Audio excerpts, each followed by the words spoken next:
This is Robert Wilson with Cowboy Wisdom. Today's podcast is 7 ways why Labor Day and labor is misunderstood and disrespected today.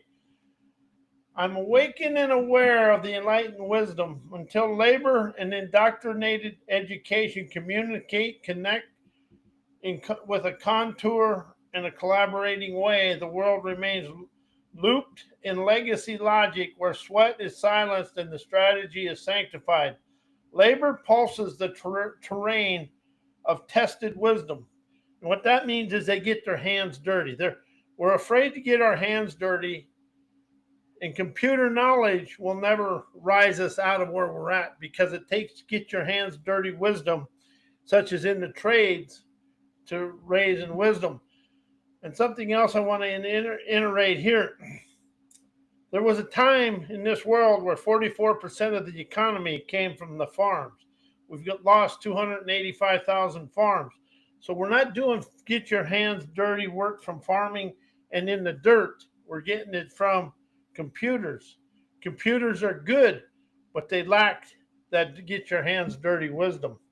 While education echoes with credentialed conditioning, when these forces stop competing and start co-creating, we will dissolve the divide between theory and veracity, between the memorized mastery and the intuitive ingenuity of people. One thing we have forgotten in this world is the world is about people, not about business. Because business has lacks the ingenuity of the people. Oh, only then will we raise the world never built on hierarchy, but built on harmony between all the people. Where fresh health, wealth, and prosperity flow from collaboration, never control. 7 ways why Labor Day and labor is misunderstood, disrespected today. Labor Day is treated as leisure, never as legacy. Something about Labor Day, there was a gentleman by the name of Henry Miller that started the IBEW, and he worked with his tools to build it, but he was building it for a better way for the people.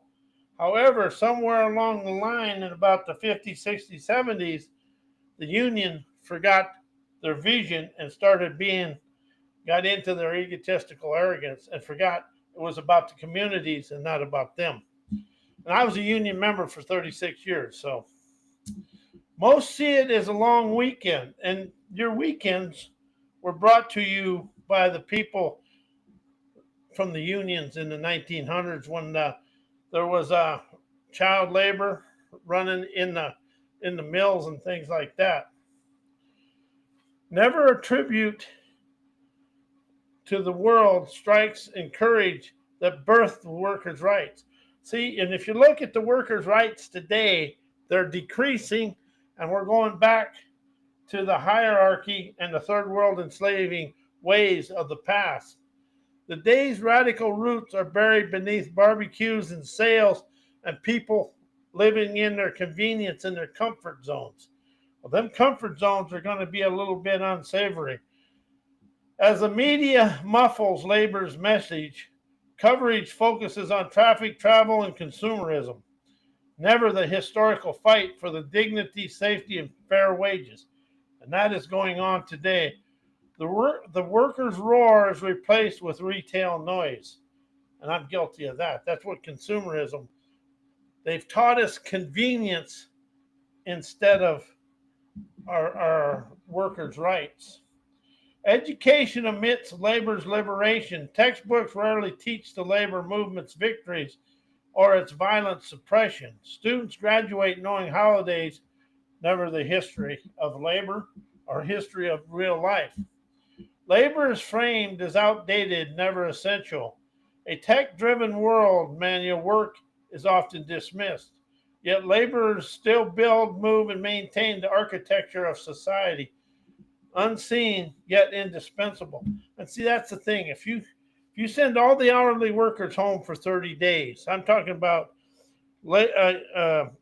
electricians, plumbers, nurses, carpenters, refinery workers, powerhouse workers, all the people, even the convenience store people, the grocery store people, what happens to the world?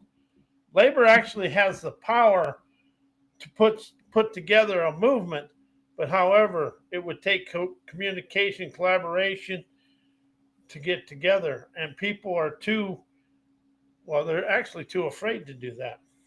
Union power is diluted by bureaucracies.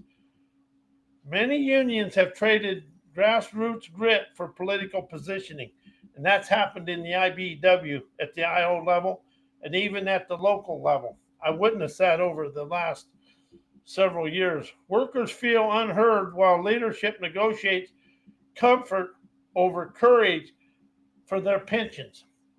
And I've witnessed this in my union, and that's the only union I can talk about. They'll sell out the members just so they can look good and get their pensions and their insurance taken care of. And something I'm going to say here: the IO that represents the IBW, the workers, they have a different pension plan and a different health care plan than the members. A lot of people don't know that. So that's just something there. It's a tidbit. Worker dignity is replaced by productivity matrix. Labor is measured in output, never the essence and the quality. Value is quantified, never felt. The soul of work is lost in spreadsheets and quotas. Labor Day avoids rupture by design. It was placed in September to distance it from May Day's global worker uprisings. The U.S. chose symbolism over solidarity, sanitizing the celebrations to avoid the revolutionary energy. Why management's unadmitted disrespect of the workforce that undermines the company's integrity and lowers profits. Disrespect dissolves trust, and trust is a currency of collaboration. When workers feel unseen, unheard, and undervalued, they disengage and morale drops, turnover rises, and innovation stalls. The company may still function, yet it no longer flows in integrity. Never flows. And integrity is never a slogan, it's a signal. And when it's lost, profits fall away. Unacknowledged disrespect creates invisible attrition. Employees may never quit immediately, but they stop contributing fully. They withhold ideas, reduce effort, and retreat into survival mode. This quiet quitting costs billions in lost productivity, creativity, and culture. The company bleeds billions while chasing metrics. Disrespect installs a toxic echo that repels talent and reputation. World travels internally and externally. A culture of subtle disrespect erodes the brand, detours top talent, and invites public scrutiny. Integrity is never just ethical, it's economical. Companies that ignore this veracity, which is never lie to myself, trade short-term control for long-term collapse. Short-term control for long-term collapse. Why the disrespect for labor is indoctrinated education taught by corporate hierarchy. Corporates designed education installs hierarchy as habit, never veracity. From factory-style classrooms to MBA syllabi, students are taught to associate labor with low status and leadership with legitimacy. This condition is never by accident, it's by architectural. This system rewards punctuality, passivity, and performance over presence, sculpting a workforce that obeys rather than innovates. Disrespect for labor is never a culture, it's a curriculum coded by hierarchy and third world enslaving mindsets. Why college professors And MBA professors encompassed an unrealizing, disdainful attitude towards labor and hourly workers that is taught to their students. Academic prestige instills a hierarchy of worth. Professors, especially in the elite institution, often atti- eh, unconsciously equate intellectual labor with superiority and manual labor with deficiency. This bias gets coded into lectures, case studies, and classroom culture, teaching students to value strategy over sweat and credentials and over contribution. And that is why when they take a student straight from the from walking through graduation day into the office, they walk in there like they know everything, but yet they understand very little. And I always want to say this: wisdom is in the labor, knowledge is in the management. And knowledge that is never attained wisdom is it creates lack in the company. Curriculums glorify management, marginalize labor. Business education rarely honors the ingenuity of frontline workers. Instead, it trains students to optimize labor as a cost, never recognized as a source of innovation. And then people they work that they control have families and a life. And most of the people get into the management and that business controls their thinking. And all they can think about is climbing the ladder. They forget to live a life. The results: graduates who lead with metrics, never empathy, who see labor as a tool, never as a partner, forever fall into the path of never enjoying life.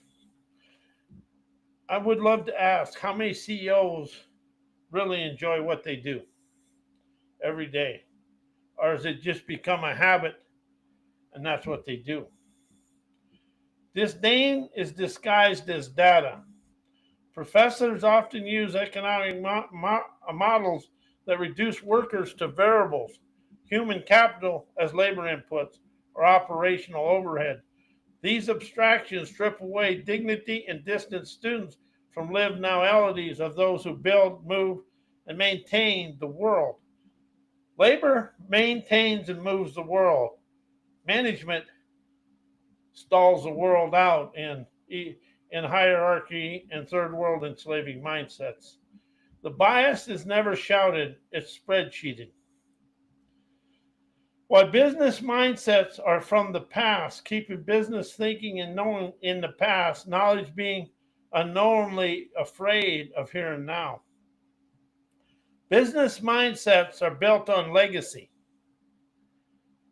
Legacy logic, installed to preserve control, never pulse with presence and innovative prowess. Most business frameworks were sculpted during industrial and post-war eras, designed for predictability, hierarchy, and replication. These mindsets reward what's proven, never what's pulsing, or and lacks innovation. Leaders cling to the past to prove strategy, mistaken repetition for relevance. The here and now fluid, intuitive, and terrain shifting innovation feels threatening to systems that thrive on templates. Knowing becomes a cage when it's credentialized and never questioned. MBA programs and corporate playbooks teach best practices that loop through archive conditioned innovation, often filtered through outdated metrics, and intuition is dismissed as a risk. The present moment, unpredictable, alive with unscripted, accomplished outcome, is feared because it can never be forecasted or controlled. The fear of now is the fear of unprogrammed scenarios of success. To truly meet the moment, business must dissolve its addiction to certainty. However, that requires unlearning, listening, and contour crafting in here and now time. Most systems are built for that. They're built to preserve what worked yesterday, and so they stay stalled out in the loop in their loop, thinking about yesterday and to replicate what didn't work yesterday, while the world is being reshaped without them. While indoctrinated education, MBA, third world enslaving mindset, keeps the world stuck in the past and ancestor programming. And that is something I'm really starting to understand in myself. I still encompass a lot of my ancestors and my parent programming. And so if that's inside you as a child, that's inside you today. Curriculums are coded for compliance, never conscious curiosity or clarity. Indoctrinated education, it embeds ancestral obedience as the veracity and never the trauma. Students are taught to memorize legacy logic, mimic proven models, and repeat rewarded behavior. The result, a cognitive time capsule that preserves the past and postpones the present. MBA frameworks glorify control, never contour. Business schools often teach supply-side economics and top-down management strategies that codify hierarchy and suppress intuitive ingenuity. These models reward predictability, never the scenarios of stunning success. Enslaving minds are stuck to metrics while ignoring the pulse of lived innovation and the ingenuity of the labor force. Sometimes everything isn't in a computer. Sometimes it's very simple and it's right in front of you. Ancestor programming loops through subconscious trails, third world economic mindsets, and shaped by colonial legacies and survival mode conditioning are handed down through generation. These inherited patterns reinforce scarcity, silence, and socialized obedience.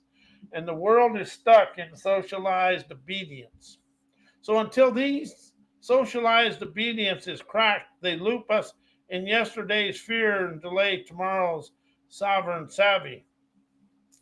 While indoctrinated education, MBA, and trapping mindsets keep the world separated through material wealth, social status, inequality, and egotistical arrogance. Education installs a prestige prism that distorts the human worth or the autodidact ingenuity of people. From the Ivy League admissions to MBA recruitment, pipelines, indoctrinated systems teach that value is earned through access, never essence. Material wealth and social status become the metrics of legitimacy, while intuitive brilliance and lived wisdom are dismissed as anecdotal, as ancestral enslaving ways. The result, a caste-coded cognition that divides the world into leaders and laborers. And how is the laborers actually the leaders of the hierarchy of a company, and they won't admit it's happening? Because the company never moves forward until the labor begins. And when the labor is in motion, how does management try to screw it up? See, we have a saying in the union, in the electrical trade, if you want to screw it up, put college education in charge. And they'll usually stop a flow, because I've been on jobs where everything was just flowing. And then they come out with something just to disrupt the flow. But we figured that is they want to make more money. And that way, if they screw it up and slow it down, they can blame labor. Labor gets blamed for management's inappropriate wisdom. Business often trains students to optimize profit, forecast trend, and scale control, rarely to honor the pulse of the laborers and the ingenuity of the people that are on the floor. This programming breeds egotistical arrogance, a belief that success must be sanctioned by system. And most hourly workers and laborers are autodidact entrepreneurs. And that's an hourly workers are seen as outliers, never innovators. Even though they often sculpt the most revolutionary resilient pathways, but it's outside the management's comfort zone programming, and they turn it down because they got to look good in the eye. When they look in the mirror, it's got to be all about them. Social status becomes a signal loop of separation. Degrees, titles, and wealth are treated as proof of superiority, reinforcing inequality through echo chambers. The indoctrinated mind never just chase achievement. It installs hierarchy of who gets to be heard. Clairvoyantly, we see that the separation is never natural. It's nurtured by systems that fear intuition more than ignorance. Separation is never natural. It's nurtured by systems that fear intuition more than ignorance. Why indoctrinated education, MBE, and trapping mindset keep the world separated through material wealth, status, inequality, and egotistical arrogance, and that's just what it is. Because education installs a pristine prism that distorts human worth. And that comes through the Ivy League and the professors, and it's actually a trained deal. And that's kind of where we get stuck. And the social status becomes a signal loop of separation through degrees and titles. Why the labor force lets college education, people's titles, and MBA degrees intimidate them to feel inadequate without realizing college educated people, MBAs, lack the autodidact sovereign enlightenment and abilities and wisdom of the labor force. Titles trigger program inferiority, never actual inadequacies. Laborers are conditioned by society to equate degrees with superiority. This indoctrined reflex installs a silent hierarchy where credentials are mistaken for capability, yet many college-educated individuals operate from theory, never the terrain of get your hands dirty wisdom. The labor force holds enlivened wisdom that is never taught. It's earned through get your hands dirty events. Autodidacts is a sovereign enlightenment. Sculpt solutions, MBAs rehearse frameworks. While MBA graduates are often rely on models, metric, and market trends, autodidact workers innovate from what's in front of them, and intuition and direct engagement with what's happening on wherever they're doing. This brilliance is never benchmarked. It's broadcasted through grit, get, and go. The labor force often underestimates its own sovereign signal waves of wisdom because it wasn't certified by some institution. Inadequacy is installed by comparison, never clarity. Feeling less than comes from measuring worth against institutionalized standards. Yet degrees never guarantee wisdom, just access to a manual. Autodidacts learn from ignition, never instruction. When laborers realize their insight is minted in motion, never memorized in lecture halls, the intimidation dissolves into innovation, and they expand through life with ease. Why union leadership? See, the unions were started in the 1900s to get children out of the factories and everything. And how if we let that go back and we have children in factories, we got child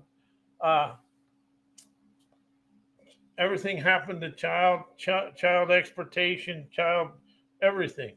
How we went backwards in a college-educated world that's supposed to have integrity. And there is an island out there that may represent this. While union leadership sold out union members for their financial bounty. And that's a retirement, better health care. Because the IO, the international officers, have their own uh, health care and their own retirement, and they don't send it forth to the members. That's kind of a hierarchy, czarist way, isn't it? Union leaders become brokers of benefit, never guardians of grit and the members. Instead of amplifying the workers' voice, many leaders negotiated deals that served corporate convenience. In cases like the UAW scandal, officials accepted bribes, embezzled dues, prioritizing personal gain over collective protection. That has happened in the IBEW. There was a leader back several years that happened. The union roar was reduced to a whisper of wealth worship, and now the international is going to do whatever it takes to get union dues through the door. They don't. Once you sign that deal, and I witnessed this, was a union member. They have very little care about the members. And I went to a meeting down in California, and one of the organizers said, yeah, they set up a phone line, and they actually told a lie to a contractor to try to get them to sign. And I thought, well, the union's already got a pretty unsavory reputation doing this. And once a lie gets into the world, it's going to come to light. It just did. So that kind of taught me that everything isn't on, well, I knew it wasn't on the up and up, but that's what it is. Financial entanglements blurred the boundary between advocate and adversary. Some unions invested in the very corporation they were meant to challenge, creating a conflict of interest that diluted their defense of labor rights. When leadership profits from a system it suppressed to resist, representation becomes a performance, never a pulse of integrity and prosperity for the members. Legacy loyalty replacing living leadership. Union heads clung to outdated structures, defended compromise, contracts, and ignored the evolving needs of their members. The result, a bureaucracy that preserves its own power while workers lost theirs. Sovereignty was traded for salaries. And here's the definition of an autodidact, because that's what the labor force is an autodidact. A sovereign enlightened architect of wisdom, embodied ignition, never instruction. As an autodidact, never wait for permission, curriculum, or credential. They contour crafts their innate enlightenment through lived experiences, intuitive inquiry, and relentless vibrancy. The mastery is never memorized, it's minted electromotion of innovative ingenuity. Why labor autodidact acumen will lead management to wealth and success, destroying poverty through the worldly landscape. Autodidact laborers sculpt pathways of enlightenment and trails of prosperity from lived friction. Friction is what goes on when you have something here and you go in here. It's really the internal liberation. Never licensed frameworks like in college or anything else. Unlike management trained in models and metrics, autodidacts innovate from what's presented to them. Intuition is they're trusting their own abilities and direct engagement with their daily life. Their wisdom is never theatrical. It's terrain tested. That means you're innovating right in front of you. It's in the here and now. When management listens to pulse, they unlock pathways that no textbooks will ever teach or ever be able to show you a better way. Labor's intuitive ingenuity reorients enterprise from extraction to expansion. Autodidact acumen never just fixes the problem, it images the systems and the pathway to your beaches of bountiful bliss. It broadcasts scarcity into strategy and limitation into liberation. When management partners with this energy, wealth becomes a byproduct of the vibrancy and the visionary epiphanies of the business, never just revenue. Poverty dissolves when labor's wisdom is dignified, never dismissed across the globe. The most transformative innovations from microfinance to solar tech have emerged from laborers who learn by doing, never by degrees.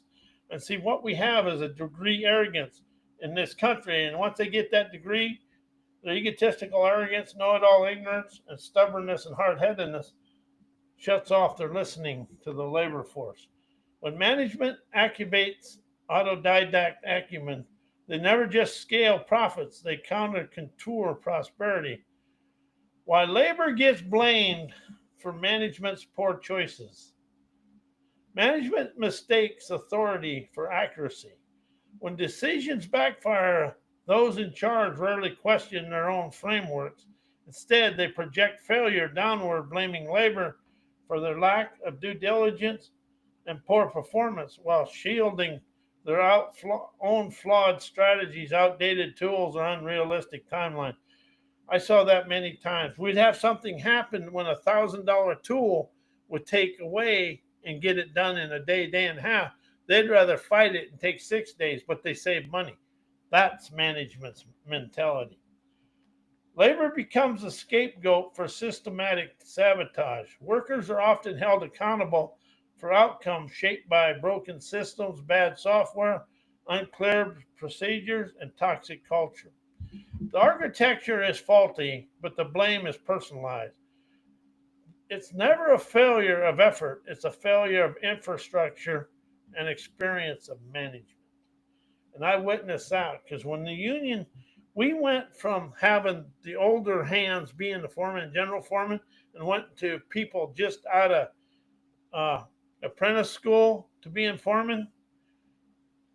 They knew everything and didn't understand nothing. But as long as they went fast, management thought it was good. But what really happened is they went fast and blamed the workers. And that's kind of why the unions lack the foresight of what we had in the late 90s, early 2000s. Bias and bureaucracy distort perception. Managers misjudge workers based on performance metrics that ignore context. Research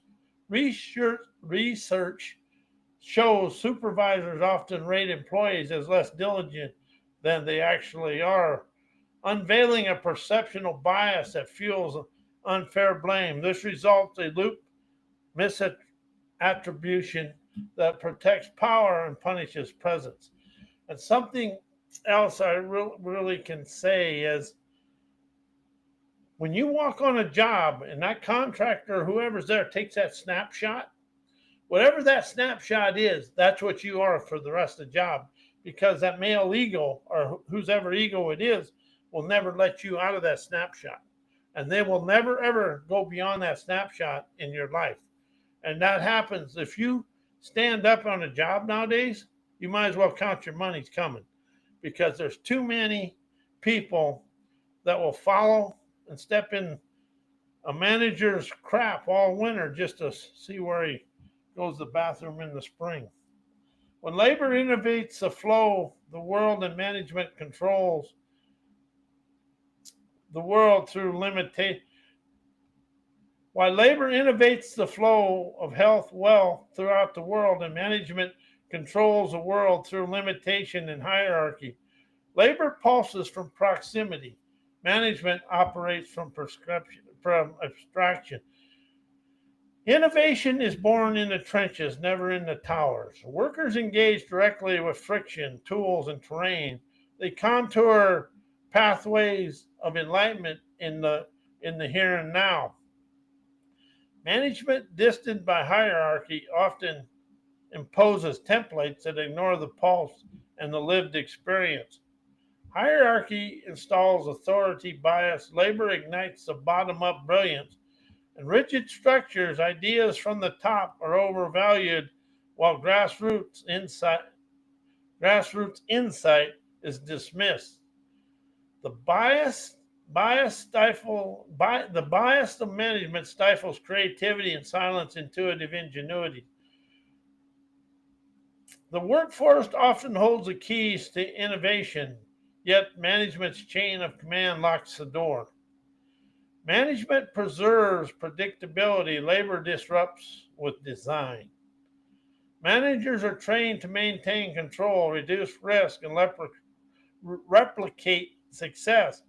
As labor, especially those who listen, feel, and adapt, are the ones who sculpt the fresh pathways of enlightenment, opening up the trails of triumph down to the beaches of bountiful bliss. The flow of the world never comes from control. It comes from contour crafted courage, and that's the sovereign savvy of now. The national media falsifies labor's important contribution to wealth in the world. Media magnifies capital, mutes labor, coverage glorifies CEO, investors, and tech moguls as the architects of prosperity, while the hands that build it, move, and maintain the world. And the world remains invisible to labor's role in generating wealth is downplayed to uphold the myth that success flows from strategy, never sweat. Narratives are shaped by ownership, never by objectivity. Most major media outlets are owned by conglomerates whose profits depend on suppressing labor's prowess and power.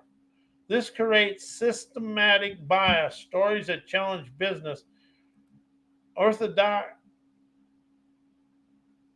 and are to elevate never business hierarchies and never elevate workers' contributions, are filtered, softened, or ignored. Labor's legacy is sanitized to prevent uprising. By erasing the radical roots of labor movements, strikes, uprising, and demands for dignity, media transform labor history into footnotes. This distortion keeps workers compliant, disconnected from the revolutionary energy that once shaped the economies. Why the union's unrealized failures is never educating the public about. The unions never educated the public about collective bargaining and the good of the unions. Unions speak contracts, never consciousness, and the innovation of and the liberating prowess of a union contract and collective bargaining. Most unions' messaging focuses on negotiation and benefits, yet rarely on the philosophy of collective power. The public hears about wage dispute, never about the deeper dignity of solidarity and the collective bargaining. Without storytelling, the soul of the union stays hidden. Collective bargaining is treated as a technicality, never triumph. The process often buried in legal jargon and procedural formality. Yet collective bargaining is a living choreography of the worker's sovereignty, a tool that opens up power dynamics to flow from within the union. When union fails to frame it as liberation, the public sees it as bureaucracy. Union leadership defends perks, never pulses. Instead of broadcasting the transformational impact unions have had, child labor laws, weekend safety standards, many leaders focus on preserving benefits. The result, a public sees unions as self-serving, never as society's enterprising leadership. Why union leadership has destroyed the union's prowess and integrity. Union leadership pursued power over pulse. Instead of amplifying the workers' voice, many leaders become gatekeepers of influence, negotiating deals that serve political alliances and personal gain. The union's roar was replaced by the whisper of bureaucracy, where representation became the ritual, never the vibrancy of now. Corruption corroded credibility, from embezzlement scandals to retaliatory behavior against their own staff. Union officials have repeatedly undermined the trust of their members. These betrayals fracture solidarity and turn the unions from a sanctuary of strength to a spectacle of self-interest. I've seen that happen in the IBW. Legacy loyalty is replaced living leadership. Union heads often cling to outdated models, resisting reform or innovation. They defend structure and no longer serve evolving the terrain of labor and the betterment of the members. The result, a movement that preserves its past but forfeits its future. While the union leadership and unions have left communities and the country down, union leadership traded grassroots ignition for institutionalized insulation. Instead of amplifying workers' voices and community needs, many union leaders become entangled in political posturing and internal bureaucracy. They negotiated comfort over courage, prioritizing incremental gains while ignoring the deeper ruptures in the labor dignity, economic justice, and social equity. The result, communities lost their fiercest advocates to boardroom diplomacy. Unions stopped broadcasting their societal brilliance, once the backbone of civic engagement and democratic resistance. Unions now rarely educate the public about their transformative impact on livable wages and safety standards, civil rights, and momentum. By failing to communicate their legacy and living relevance, they allowed corporate narratives to dominate, leaving the country unaware of the power unions once pulsed with. What the unions and union leadership need to do to get their integrity and credibility back is broadcast the soul, never just the structure. Unions must go beyond contract negotiation and start the nowography of their legacies and dissolving child labor laws and the creation of child labor laws, civil rights and safety standards, and how they brought the world the weekend. By reclaiming their radical roots and broadcasting their societal brilliance, they reawaken trust and dissolve the myth that the unions are obsolete. Rebuild trust through transparent terrain, tested leadership.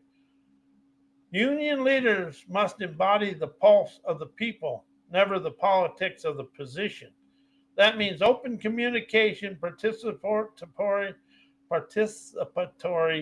decision making, visible accountability, as leadership reflects lived labor, never just legacy titles. Integrity becomes felt, never just claimed. Contour craft collaboration with community and culture.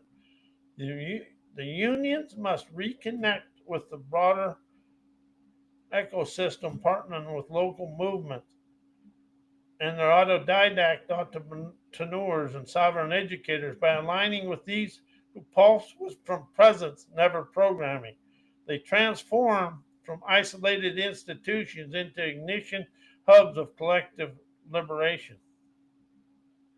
While the union's membership uh, while the union membership and union leadership have equal culpability in the status of the union today, leadership muted the mission, membership muted the mirror of the, and they took over the mirror of the leadership today. And that's whatever you choose it to be. To me, the leadership lacks integrity. Union leaders often drifted into comfort zones of negotiation bureaucracy, losing touch with the pulse of the people. Yet members, too, stopped demanding clarity, accountability, and courageous representation. Yet both sides stop reflecting each other's fire, and the union dims into ritual, never revelations. Members outsource their voice, leaders outsource their vision. Instead of co-creating strategy, many members defaulted to passive participation, attending few meetings, ignoring elections, and they accepted diluted contract.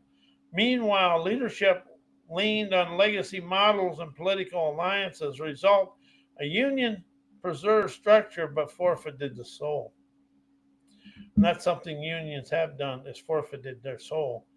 Collective power was traded for individual preservation. Both leadership and membership often choose safety over sovereignty, avoiding rupture and resisting reform, fearing friction. Yet unions were born from disruption, never diplomacy. As both sides settle for survival instead of ignition, the movement stalls and the mission forgets itself. And I've witnessed that as a union member. But however, the unions were good. But however, the union leadership and the BAs of most halls lack the vision. And all they want is that their benefits, and basically they want the paycheck. And they can sit in a warm office and never have to get their hands dirty. The union leadership have lost their way, and now the membership have lost their way. I'm guilty of it.